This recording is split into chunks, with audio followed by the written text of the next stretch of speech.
In this video, I want to show you how to open the hood of your Honda Odyssey. This could be the first gen, the second gen, the third gen, they all work the same. You're gonna go in the driver's footwell, and here you're gonna find the hood latch. Now, it's a bit hidden, it's this one over here, you see? Simply need to pull it completely out like this.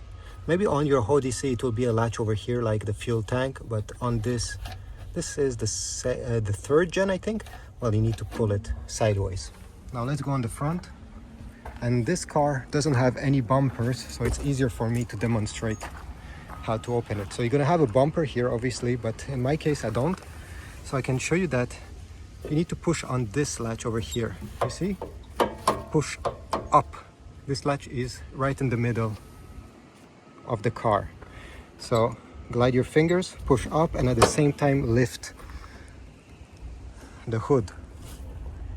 And from here you're gonna have to put the prop rod, but on this car is missing, so yeah, you need to find the prop rod and attach it.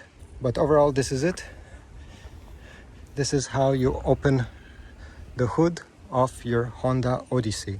Leave a like, comment down below, take your time, leave a comment. It's really important for my channel, and I'll see you in the next video.